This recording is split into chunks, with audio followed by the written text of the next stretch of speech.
Ta sœur aura le poulaos, a déclaré maman pendant le dîner. Aussitôt, toute la famille a commencé à choisir ses chambres préférées. J'ai souri, car l'acte de propriété n'indiquait que mon nom. Leurs attributions de chambre, elles, allaient nécessiter de sérieux conseils juridiques. La conversation a commencé de manière assez innocente, autour d'un poulet rôti et d'une purée de pommes de terre. Ma mère a posé son verre de vin avec une précision délibérée, ce genre de mouvement qui signalait qu'une annonce allait suivre.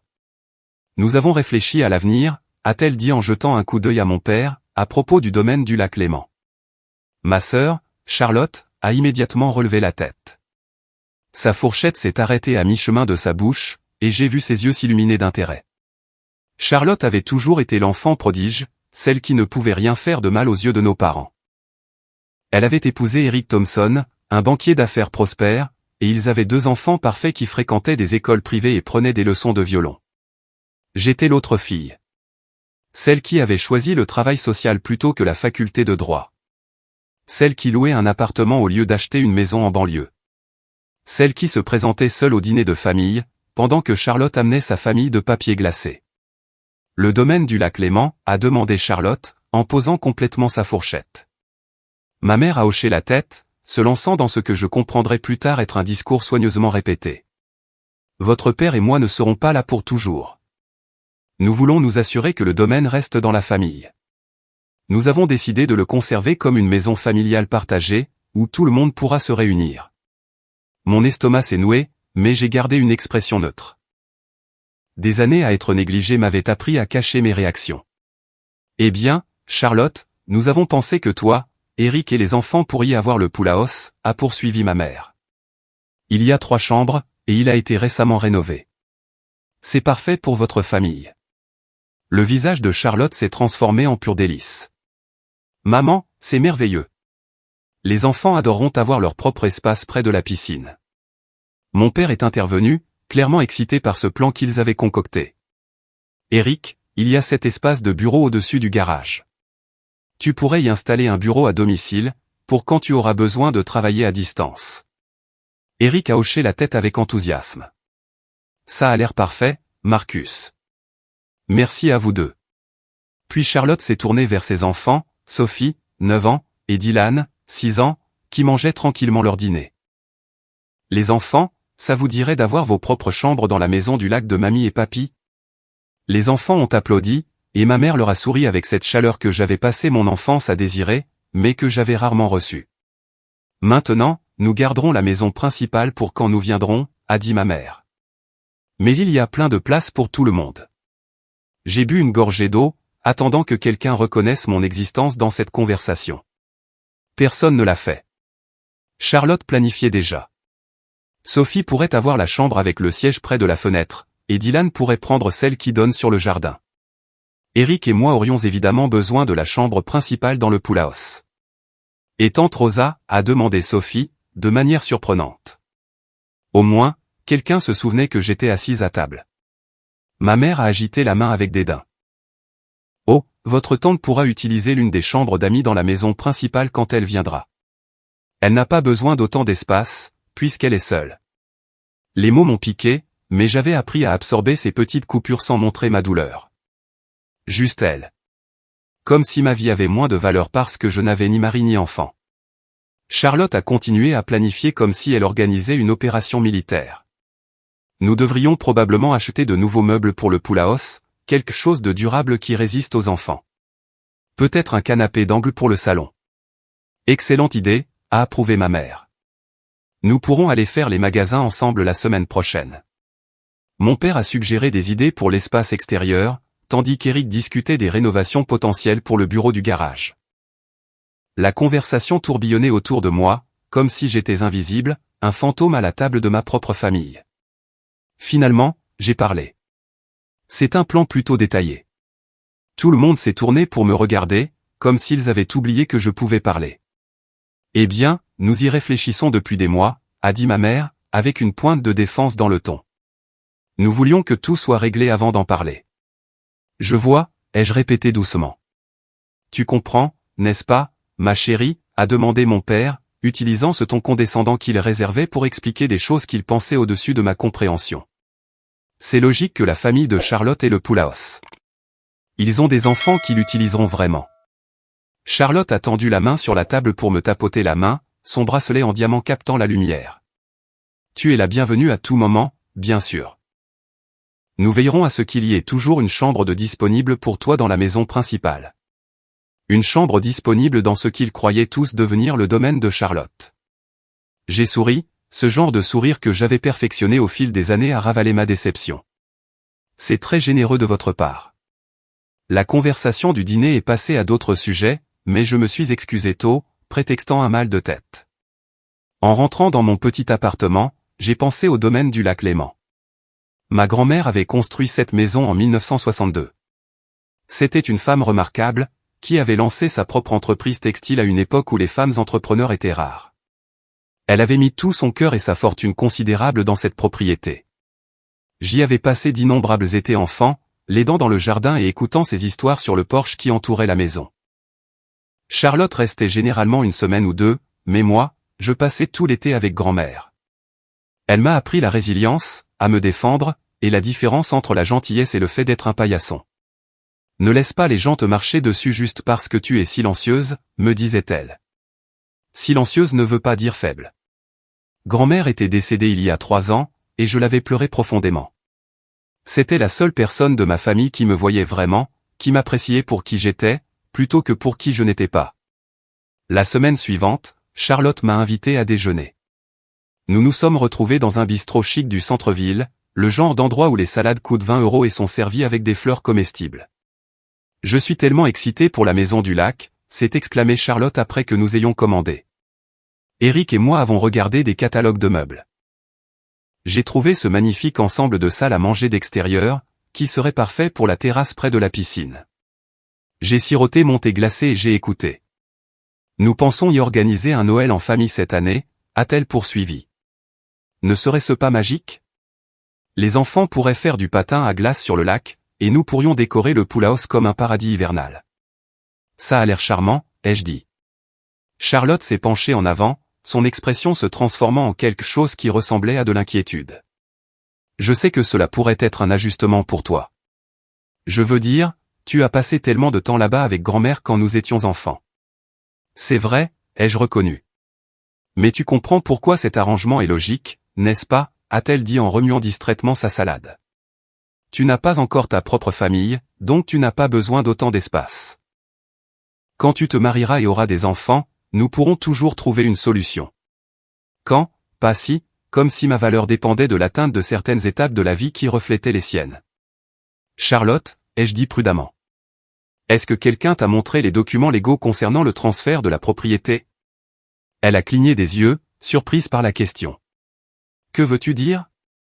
Je veux dire, est-ce que maman ou papa t'ont montré des papiers? Des actes de propriété? Des documents de transfert? Quelque chose d'officiel? Charlotte a ri, un son cristallin qui m'a agacé les nerfs. Rosa, ce sont nos parents. Je leur fais confiance pour s'occuper des détails juridiques. Pourquoi aurais-je besoin de voir des papiers? J'ai hoché la tête lentement. Juste curieuse de savoir comment tout cela est structuré. Tu t'inquiètes trop des détails, a-t-elle dit en agitant sa fourchette. Tout se passera bien. C'est toujours le cas. Pour toi, tout se passe toujours bien, ai-je pensé. 2 semaines après ce déjeuner, j'ai reçu un appel de Robert Fletcher, l'avocat de ma grand-mère. Nous étions restés en contact occasionnellement après sa mort, principalement concernant sa fondation caritative que j'aidais à gérer. Rosa, j'espère ne pas vous déranger, a-t-il dit. Je voulais discuter de quelque chose d'important avec vous. Bien sûr, monsieur Fletcher. Que se passe-t-il? Il y a eu une pause. J'ai reçu une demande de l'avocat de votre mère concernant la propriété du lac Léman. Il demande des documents relatifs au transfert de la succession. Mon rythme cardiaque s'est accéléré. Quel genre de documents? Plus précisément, ils veulent vérifier la chaîne de propriété et explorer les options pour subdiviser la propriété ou créer une fiducie familiale. Il s'est éclairci la gorge. Rosa, je dois vous demander directement, avez-vous parlé à votre famille du testament de votre grand-mère? La question est restée en suspens entre nous. Non, ai-je admis. Je ne l'ai pas fait. Puis-je vous demander pourquoi? J'ai réfléchi à la manière de l'expliquer. Je suppose que je voulais voir ce qui se passerait, comment il me traiterait s'il pensait que je n'avais rien. Monsieur Fletcher est resté silencieux un moment. Et comment vous ont-ils traité? À peu près comme je m'y attendais, ai-je dit doucement.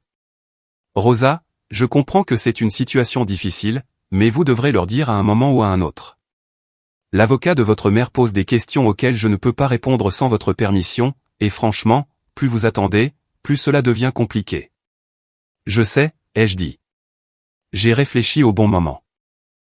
Il n'y aura peut-être pas de moment parfait, a-t-il dit doucement. Mais vous devriez peut-être le faire plus tôt que tard, avant que votre famille ne fasse des projets basés sur de fausses suppositions. Après avoir raccroché, je suis resté assise dans mon salon, à fixer le mur. Monsieur Fletcher avait raison, bien sûr, mais il y avait quelque chose de satisfaisant à regarder les plans élaborés de ma famille se dérouler, sachant que la fondation sur laquelle il construisait était pure fiction. La satisfaction était compliquée, cependant, mêlée à une tristesse sincère. Une partie de moi avait espéré que peut-être, juste peut-être, ils m'incluraient dans leur planification, que quelqu'un se tournerait vers moi lors de l'une de ces discussions élaborées et me demanderait ce que je pensais, ce que je voulais, si j'avais des souvenirs d'un endroit qui comptait. Mais ils ne l'ont jamais fait. Chaque réunion de famille est devenue une autre performance où je jouais le rôle de la sœur agréable, de la fille invisible, pendant qu'ils chorégraphiaient un avenir qui m'effaçait de la propriété que je possédais réellement. Le testament de ma grand-mère avait été très précis. Le domaine du lac Léman, y compris la maison principale, le pool house, l'ensemble du terrain et toutes les structures sur la propriété, m'avaient été entièrement légués. Pas à mes parents, pas pour être partagé entre Charlotte et moi, juste à moi. Elle l'avait expliqué dans une lettre qu'elle avait laissée à Monsieur Fletcher, une lettre que j'avais lue tant de fois que je la connaissais par cœur. Ma très chère Rosa, commençait-elle. Si tu lis ceci, c'est que je suis parti, et j'espère que tu te souviens de tous nos étés ensemble avec tendresse. Je te laisse la maison du lac Léman car je sais que tu la chériras comme je l'ai fait. C'est toi qui y as passé du temps, qui m'as aidé à planter les roses et à réparer le quai. C'est toi qui as écouté mes histoires et compris pourquoi cet endroit était spécial. Ta sœur venait de temps en temps, mais toi, tu y as vécu avec moi. Tu l'as mérité par ton amour et ton temps, pas par obligation. Tes parents ne comprendront peut-être pas ma décision, et je suis désolé pour le fardeau que cela pourrait te causer, mais je te fais confiance pour faire ce qui est juste avec la propriété. Garde-la, vends-la, partage-la. Le choix t'appartient. Sache simplement que je te la donne parce que tu la mérites, non pas parce que ta sœur ne la mérite pas. Tu as toujours été négligée, ma chère enfant, et je voulais m'assurer que tu saches que je te voyais. Je t'ai toujours vu. Avec tout mon amour, grand-mère, j'ai pleuré la première fois que je l'ai lu, submergé par sa reconnaissance et son amour. Mais j'avais aussi senti un poids s'installer sur mes épaules. Ma grand-mère m'avait donné quelque chose de précieux, oui, mais elle m'avait aussi donné un problème. Pendant 3 ans, je me suis tu. Mes parents supposaient que le domaine faisait partie de leur héritage. Ils n'avaient jamais vérifié. Ils avaient simplement supposé, et je les avais laissés faire. Maintenant, ils faisaient des plans basés sur ces suppositions, et je devais prendre une décision. Le dîner de famille suivant fut encore plus élaboré. Charlotte apporta des magazines d'architecture montrant des rénovations de pool house. Eric avait des croquis de son projet de bureau dans le garage. Sophie et Dylan avaient fait des dessins de leur future chambre. Mes parents avaient clairement été occupés aussi. Mon père produisit un classeur, un vrai classeur à 3 anneaux étiqueté plan du domaine familial du lac Léman. À l'intérieur se trouvaient des feuilles de calcul imprimées, montrant un calendrier proposé pour l'entretien de la propriété, le partage des coûts des services publics et les calendriers d'utilisation saisonnière. J'ai réparti les dépenses proportionnellement, expliqua mon père en feuilletant les pages de calcul. Étant donné que la famille de Charlotte sera la principale utilisatrice du pool house, ils couvriront 40% des coûts annuels. Ta mère et moi nous chargerons de 45% pour l'entretien de la maison principale. Rosa, nous avons alloué 15% pour tes visites occasionnelles et l'utilisation de la chambre d'amis. Je fixai la feuille de calcul montrant mon allocation de 15%. Ils avaient attribué une valeur monétaire à ma présence future dans la maison, calculée au euro près. Nous avons tout mesuré le week-end dernier, annonça Charlotte en étalant des papiers sur la table à manger. Le pool house est en fait plus grand que nous le pensions. Nous pourrions potentiellement ajouter une petite véranda à côté de la chambre principale. Ma mère examina les croquis avec enthousiasme. Ce serait magnifique, surtout face au lac. Mon père suggéra des entrepreneurs qu'il pourrait engager. Eric discuta des budgets et des délais. Charlotte montra des échantillons de peinture et de tissu. J'observais cette production avec un étonnement croissant. Ils étaient passés de la planification à la mesure et à la conception de rénovation pour une propriété qu'aucun d'eux ne possédait. « Qu'en penses-tu, Rosa » demanda Charlotte en brandissant 2 échantillons de peinture. « Vert écume ou vert sauge pour le salon du Poulaos ? Je pense que vous devriez peut-être attendre un peu avant de faire des plans de peinture, dis-je prudemment. Pourquoi ? Demanda ma mère. La couleur actuelle est si démodée, elle a besoin d'être rafraîchie. Avez-vous parlé à un avocat du transfert de propriété ? Ai-je demandé. Mon père fronça les sourcils. Notre avocat s'occupe de tout. Pourquoi continues-tu de poser des questions sur les affaires juridiques ? Parce que je suis curieuse des documents de propriété réels, dis-je, gardant ma voix stable. Rosa, tu es paranoïaque, dit Charlotte en riant. C'est notre famille. Nous n'avons pas besoin d'avocats et de paperasse pour nous faire confiance. Mais vous avez déjà impliqué des avocats, insistai-je. Vous ne leur avez simplement pas posé les bonnes questions. Je dis juste que, avant de commencer à planifier de grandes rénovations, vous devriez peut-être vérifier qui possède réellement la propriété. L'expression de ma mère se durcit. Ton père et moi nous occupons de la succession. Tu n'as pas besoin de te soucier des détails. En fait, dis-je, la voix calme malgré mon cœur qui battait la chamade, je pense que tout le monde devrait se soucier des détails lorsqu'on fait des plans aussi importants. Le classeur de papa contient des budgets de construction. Charlotte parle d'ajouts structurels. Ce ne sont pas de petites décisions. Eric s'éclaircit la gorge. Rosa a raison. Nous devrions probablement régler l'assurance titre avant de nous engager avec des entrepreneurs. Le titre de propriété est en règle, lança mon père. Tout est en ordre. Avez-vous vu l'acte de propriété réel, ai-je demandé. Ou les documents d'homologation de la succession de grand-mère ? Ma mère posa sa fourchette avec une précision délibérée. Pourquoi es-tu si obstiné à ce sujet ? Ne veux-tu pas que ta sœur soit heureuse ? La question était conçue pour faire de moi la méchante, pour me positionner comme la sœur jalouse et mesquine qui ne supportait pas de voir la joie de Charlotte. C'était une tactique familière, qui avait fonctionné sur moi pendant des années. Mais plus maintenant. Je veux que tout le monde ait des informations exactes avant de prendre des décisions irréversibles, dis-je fermement. Ce n'est pas de l'obstination. C'est du bon sens. Mais possédez-vous réellement la maison du lac Léman, ai-je demandé directement. La table devint silencieuse. Le visage de mon père rougit.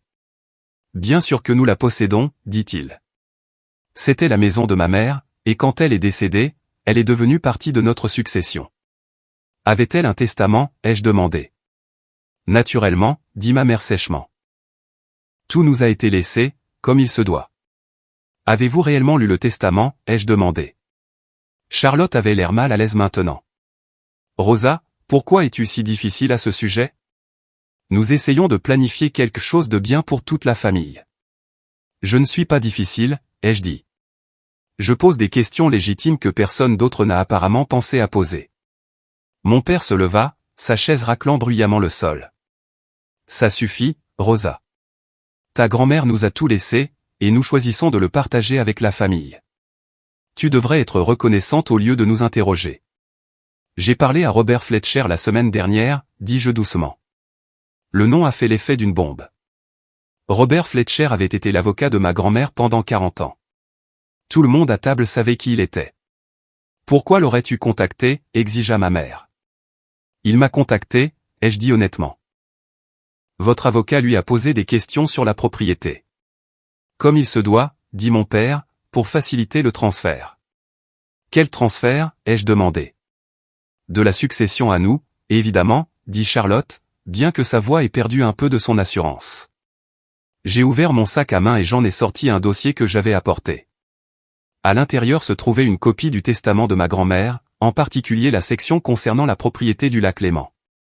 Avant d'aller plus loin dans votre planification, ai-je dit en faisant glisser le dossier sur la table vers mon père, vous devriez peut-être lire la page 12. Mon père a saisi le dossier et l'a ouvert. En quelques secondes, son visage est passé du rouge au blanc. Ma mère s'est penchée par-dessus son épaule, et j'ai vu la couleur quitter également son visage. Ce n'est pas possible, murmura ma mère. Qu'est-ce que c'est? Demanda Charlotte, regardant nos parents avec confusion. Mon père a lu à haute voix, sa voix tremblante. Par la présente, je lègue ma propriété située au 847 Lakeshore Drive, Lac Clément, Wisconsin, y compris la résidence principale, le pool house, toutes les dépendances et l'intégralité de la parcelle de 5 acres, à ma petite-fille, Rosa Catherine Preston, dans son intégralité. Le silence qui a suivi était assourdissant. Il doit y avoir une erreur, dit Charlotte, la voix faible. Il n'y a pas d'erreur, dis-je doucement. Grand-mère m'a laissé la maison il y a 3 ans. Je suis la propriétaire légale depuis que sa succession a été réglée. Les mains de ma mère tremblaient. Pourquoi ne nous l'as-tu pas dit? Je voulais voir ce que vous feriez, ai-je dit honnêtement. Je voulais voir comment vous me traiteriez si vous pensiez que je n'avais rien que vous vouliez. C'est ridicule, dit mon père, retrouvant sa colère. Ma mère n'avait manifestement pas toute sa tête quand elle a pris cette décision. Elle était tout à fait compétente, ai-je dit. Monsieur Fletcher s'en est assuré. Il y avait plusieurs témoins, des évaluations psychologiques, tout ce qui est nécessaire pour garantir que le testament soit inattaquable. Charlotte avait l'air d'avoir été giflée. Mais nous avons tout planifié. Le pool house, les rénovations, Noël. C'était vos plans, ai-je dit. Pas les miens. Tu nous as laissé croire que nous y vivrions, dit Eric, parlant pour la première fois. Son visage était dur de colère. Je n'ai jamais dit que vous y vivriez, ai-je corrigé. Vous avez tous supposé. Je ne vous ai simplement pas corrigé. C'est manipulateur, Charlotte. Tu nous as délibérément trompés. Vraiment, ai-je demandé. Ou avez-vous simplement fait des suppositions basées sur ce que vous vouliez être vrai? Ma mère se leva, sa serviette tombant au sol. Comment as-tu pu faire ça? Comment as-tu pu nous laisser nous ridiculiser? De la même manière que vous m'avez fait me sentir ridicule toute ma vie, ai-je dit, surprise par la fermeté de ma voix. Chaque fois que vous avez priorisé Charlotte, chaque fois que vous avez méprisé mes choix, chaque fois que vous m'avez traité comme si j'étais moins importante parce que je n'ai pas suivi le chemin que vous vouliez. Ce n'est pas juste, dit mon père. Ah non? Je les ai regardés un par un. Ce soir, à ce dîner, avant de connaître le testament, comment m'avez-vous traité? Vous attribuiez des chambres dans ce que vous pensiez être votre maison, et vous m'avez accordé des privilèges de chambre d'amis.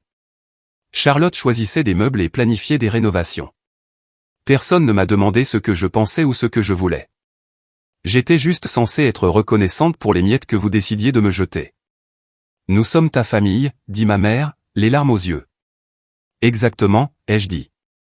Vous êtes ma famille, et vous êtes prêt à me donner le moins possible, à supposer le pire, et à vous attendre à ce que je sourie et accepte. Sophie, qui était restée silencieuse pendant tout ce temps, a soudainement pris la parole. Est-ce qu'on n'aura pas nos chambres à la maison du lac? L'innocence de sa question a brisé quelque chose dans la pièce. Charlotte a passé un bras autour de sa fille. Nous devons contester ce testament, dit mon père. Il y a des options légales. Il n'y en a pas, ai-je dit. Monsieur Fletcher s'en est assuré. Le testament est blindé. Grand-mère savait exactement ce qu'elle faisait. Elle t'a monté contre nous, dit ma mère amèrement. Non, ai-je dit fermement. Elle m'aimait. Elle me voyait. C'est quelque chose que vous n'avez jamais fait. Je me suis levé, laissant mon dîner à moitié mangé. Je vais partir maintenant.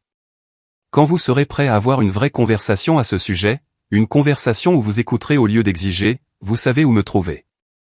Si tu franchis cette porte, dit mon père, la voix pleine de menaces, ne t'attends pas à ce que nous t'accueillions à nouveau. Je me suis arrêté sur le seuil et je l'ai regardé. Papa, cela fait des années que tu ne m'accueilles plus. Tu me tolères. Il y a une différence. Je suis sorti. Le trajet de retour était surréaliste.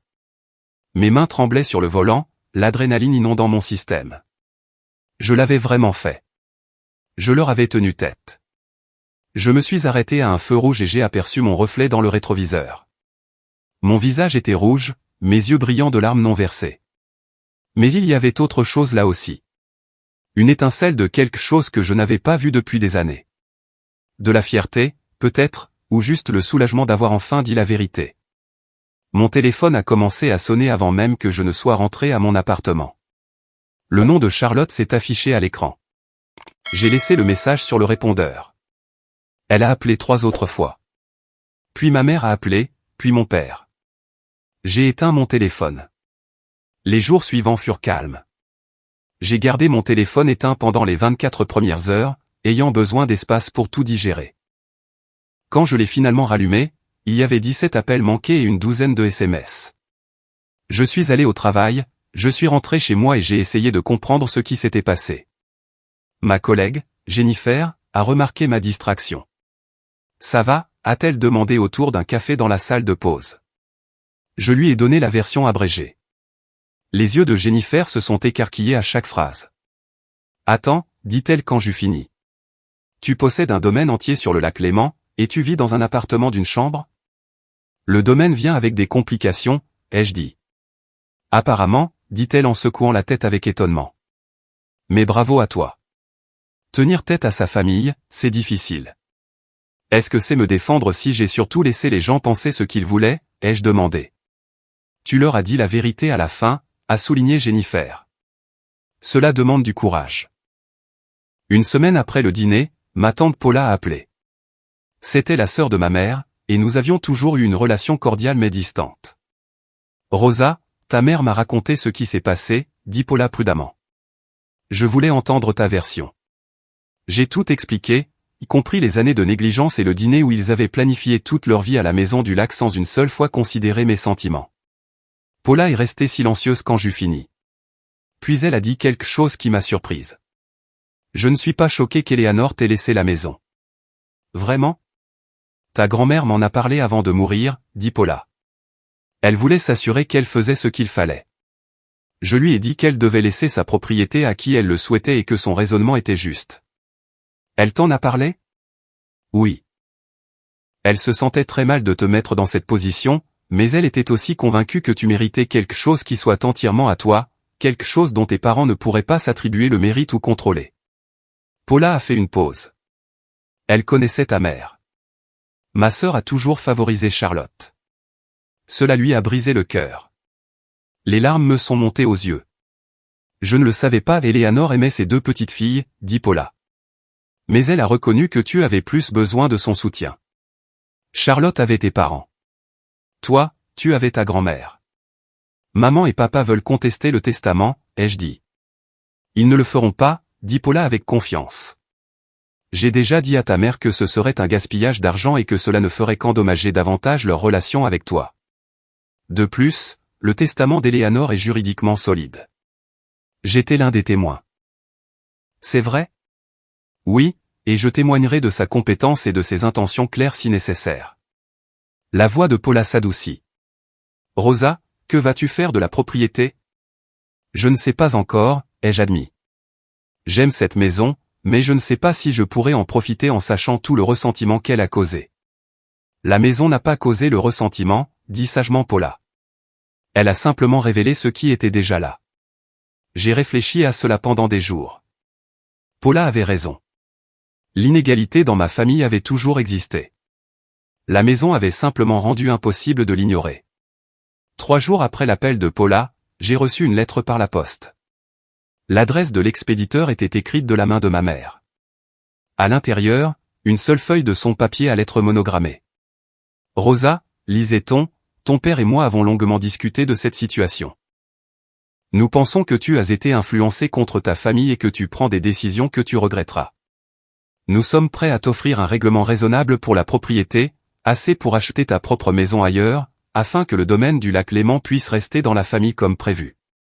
Nous te donnons une semaine pour considérer cette offre généreuse. S'il te plaît, réfléchis bien aux conséquences de ton égoïsme. Mère. J'ai lu la lettre 3 fois, ressentant à chaque fois une émotion différente. D'abord, la colère face à l'accusation d'être influencé. Ensuite, un amusement amer en qualifiant leur offre de généreuse alors qu'ils voulaient que je vende mon héritage pour moins que sa valeur marchande.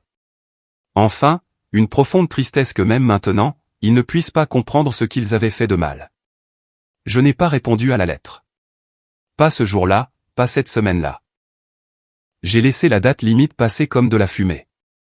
Ils m'avaient donné des ultimatums toute ma vie, et j'en avais assez de danser à leur guise. J'ai de nouveau appelé Monsieur Fletcher. Ils veulent m'acheter la propriété, lui ai-je dit, en lisant la lettre à haute voix. Il est resté silencieux un moment. Voulez-vous vendre? Non, ai-je dit immédiatement. Cette maison est le seul endroit où je me suis jamais senti vraiment apprécié. Alors ne le faites pas, dit-il simplement. Et vous n'avez pas besoin de justifier cette décision à qui que ce soit, même pas à eux. Ils m'ont donné un délai d'1 semaine, ai-je dit. Il est passé il y a 2 jours. Bien, dit-il fermement. Laissez-les s'asseoir avec leur propre anxiété pour une fois. Vous ne leur devez rien, Rosa. Ni votre héritage, ni vos souvenirs, ni votre lien avec votre grand-mère. Ils ne me le pardonneront jamais, ai-je dit. Peut-être pas, a-t-il reconnu. Mais la question est de savoir si vous pouvez vous pardonner à vous-même si vous abandonnez cela juste pour maintenir la paix avec des gens qui n'ont jamais maintenu la paix avec vous. Au cours des semaines suivantes, ma famille a traversé diverses étapes de deuil et de colère. Une fois qu'ils ont réalisé que je ne répondais pas à leur offre de règlement, le ton de leur message a changé. Ma mère m'a envoyé de longs emails sur la loyauté familiale et à quel point elle était déçue. Mon père a laissé des messages vocaux sur les obligations légales et les devoirs moraux. Charlotte m'a envoyé des paragraphes par SMS sur la façon dont j'avais ruiné les attentes de ses enfants et endommagé notre relation de manière irréparable. J'ai tout lu et écouté, mais je n'ai pas répondu immédiatement. Au lieu de cela, je suis allé au lac Léman un week-end et j'ai parcouru la propriété qui était la mienne. La maison était exactement comme je m'en souvenais, le porche où grand-mère et moi nous asseyions, le jardin où nous plantions des roses, le quai d'où nous regardions les couchers de soleil, le pool house que Charlotte avait été si excitée de revendiquer.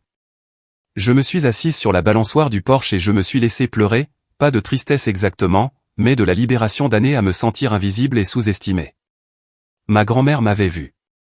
Elle m'avait assez aimé pour me donner quelque chose de précieux, mais elle m'avait aussi donné le choix de ce que je ferais de cet amour. J'ai sorti mon téléphone et j'ai appelé Monsieur Fletcher. Rosa, dit-il chaleureusement. Comment tenez-vous le coup? J'ai connu des jours meilleurs, ai-je admis. J'ai parlé à ma famille du testament. J'ai entendu. L'avocat de votre mère m'a contacté. Je les ai remis au clair sur les réalités juridiques. J'ai besoin de vos conseils, ai-je dit. Sur ce qu'il faut faire ensuite. Que voulez-vous faire, a-t-il demandé. J'y ai réfléchi attentivement. Je veux honorer le cadeau de grand-mère, mais je ne veux pas non plus être la méchante de ma famille pour toujours. Ces deux choses ne sont pas mutuellement exclusives, a dit Monsieur Fletcher. Vous pouvez garder ce qui est à vous et tout de même faire preuve de grâce. Comment? Il est resté silencieux un moment. Et si vous les invitiez à avoir une vraie conversation? Non pas sur qui mérite quoi, mais sur ce que votre grand-mère voulait et pourquoi elle a fait ses choix. Ils n'écouteront pas, ai-je dit. Peut-être pas au début, a-t-il convenu. Mais vous pourriez être surprise. Les gens réagissent souvent de manière défensive lorsqu'ils se sentent attaqués. Mais si vous abordez cela avec le désir de guérir plutôt que de gagner, vous pourriez obtenir des résultats différents. J'ai regardé une famille de canards glisser sur l'eau, les canetons suivant leur mère en une ligne parfaite. La nature rendait les dynamiques familiales si simples. Et si je les invite ici et que ça se passe mal? Ai-je demandé. Et s'ils saccagent l'endroit par dépit ou refusent de partir? Alors vous appelez la police et vous les faites expulser, dit Monsieur Fletcher de manière pratique. Vous êtes la propriétaire légale, Rosa. Vous avez des droits. Mais je ne pense pas que cela en arrivera là. Votre famille est blessée et en colère, mais ce ne sont pas des criminels. Ils se sentent trahis, ai-je dit doucement. Oui, a-t-il convenu. Mais vous avez été trahi la première, pendant des années, en étant traité comme inférieur. Parfois, les gens ont besoin de sentir le piquant de leur propre comportement se refléter sur eux avant de pouvoir comprendre les dégâts qu'ils ont causés. Après avoir raccroché, je suis resté assise sur cette balançoire pendant une autre heure à réfléchir.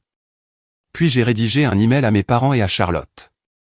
Je sais que ces dernières semaines ont été difficiles, ai-je écrit. Je comprends que la décision de grand-mère a été un choc, et je suis désolé de ne pas vous l'avoir dit plus tôt. Je pensais me protéger, mais je me rends compte que j'empêchais aussi d'avoir des conversations honnêtes sur nos dynamiques familiales. J'aimerais vous inviter tous à la Maison du Lac dans 2 semaines. Pas d'avocat, pas de dispute, juste une famille essayant de trouver comment avancer. Je ne vous demande pas d'être d'accord avec la décision de grand-mère ni de prétendre que tout va bien. Je vous demande simplement d'écouter pourquoi elle a fait ce choix et d'entendre ce que je propose pour l'avenir. Si vous êtes prêt à avoir cette conversation, faites-le moi savoir.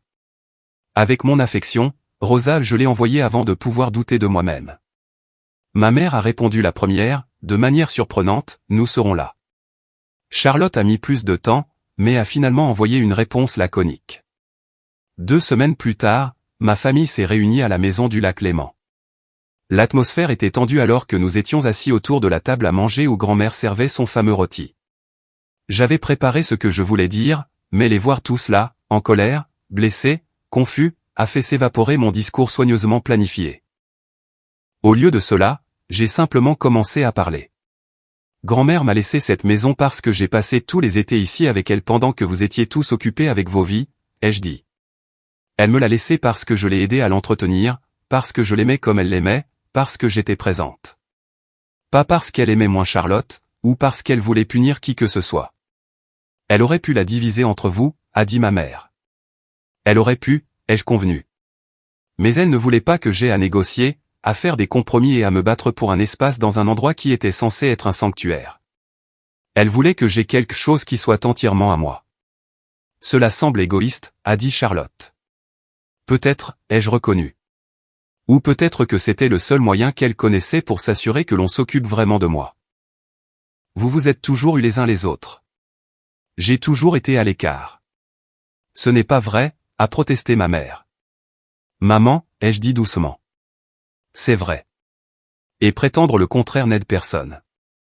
Mon père s'est agité, mal à l'aise. Alors, et maintenant? Tu vas juste garder tout le domaine pour toi? Ça dépend, ai-je dit. De quoi, a demandé Charlotte. De notre capacité à avoir des conversations honnêtes sur notre famille, ai-je dit, sur les façons dont nous nous sommes blessés et sur les façons dont nous pouvons faire mieux. La conversation qui a suivi a été difficile. Il y a eu des larmes, des voix qui se sont élevées et des vérités douloureuses. Ma mère a admis qu'elle avait toujours trouvé plus facile de s'entendre avec Charlotte parce qu'elle se ressemblait davantage. Mon père a avoué qu'il avait été déçu quand j'avais choisi le travail social plutôt qu'une carrière plus lucrative. Charlotte a reconnu qu'elle avait tenu sa position de favorite pour acquise et qu'elle avait rarement considéré comment cela m'affectait. J'ai partagé mes propres blessures et ressentiments, les années à me sentir invisible et moins importante. Ce ne fut pas un moment de guérison magique. Nous ne nous sommes pas serrés dans les bras en pleurant pour réparer instantanément des décennies de dégâts. Mais c'était honnête, ce qui était plus que nous n'avions jamais été auparavant. Quand nous nous sommes épuisés avec ces dures vérités, j'ai partagé ma proposition. La maison est à moi, ai-je dit fermement. Cela ne changera pas. Mais je suis prête à établir quelques règles pour l'utilisation familiale. Charlotte, toi et ta famille pouvez utiliser le pool house pendant 2 semaines chaque été et pendant les vacances, si vous le souhaitez. Maman et papa, vous êtes les bienvenus pour séjourner dans la maison principale lorsque vous venez, avec un préavis. Mais c'est ma maison maintenant, et j'ai besoin que vous respectiez cela. Et les rénovations, a demandé Charlotte doucement. Toute modification de la propriété nécessite mon approbation, ai-je dit. Je suis ouverte à la discussion sur les mises à jour qui ont du sens. Et si nous ne pouvons pas accepter ces conditions, a demandé mon père. Alors vous ne venez pas, ai-je dit simplement. Je ne vais pas vous supplier de faire partie de ma vie, mais je vous offre une voie à suivre si vous le voulez. Il y a eu un long silence. Finalement, ma mère a parlé. Je pense que nous devons nous excuser auprès de toi, a-t-elle dit, la voix chargée d'émotion. Pas seulement pour les suppositions sur la maison, mais pour des années à t'avoir fait sentir inférieur. Je suis désolé aussi, a ajouté Charlotte doucement. Je n'ai jamais réalisé à quel point mon privilège te blessait. Mon père a hoché la tête, incapable de parler, mais ses yeux étaient humides. Ce n'était pas tout. Ce n'était pas une guérison complète ou une compréhension parfaite, mais c'était un début. Alors qu'il se préparait à partir cet après-midi-là, Sophie s'est approchée de moi timidement. Tante Rosa, a-t-elle dit, je t'ai fait un nouveau dessin. Ce n'est plus pour une chambre. C'est juste pour toi. Le dessin montrait la maison du lac avec des cœurs autour et les mots « la maison de tante Rosa » en lettres soignées. Merci, Sophie, ai-je dit en la serrant dans mes bras. Cela signifie beaucoup pour moi. Au cours des mois suivants, nous avons lentement reconstruit nos relations. Il y a eu des revers et des moments difficiles. Ma mère retombait parfois dans de vieux schémas de favoritisme. Charlotte faisait occasionnellement des commentaires qui révélaient qu'elle se sentait toujours en droit d'avoir plus que ce qu'on lui donnait. Mon père avait du mal à accepter que sa fille n'ait pas besoin de son approbation. Mais nous essayions, ce qui était plus que nous n'avions fait auparavant. J'ai fait de la maison du lac ma résidence principale, abandonnant enfin mon petit appartement. J'ai installé un bureau à domicile où je pouvais faire mon travail social à distance plusieurs jours par semaine. J'ai restauré les jardins de grand-mère et repeint le quai. Et oui, j'ai laissé la famille de Charlotte utiliser le pool house pendant leurs 2 semaines chaque été. Sophie et Dylan adoraient ça. Les regarder jouer au bord de la piscine me rappelait mes propres étés d'enfance là-bas. La différence était que maintenant, quand ils venaient, ils étaient des invités dans ma maison. Ils demandaient avant d'utiliser les choses. Ils respectaient mon espace. Ils me remerciaient pour le privilège d'être là.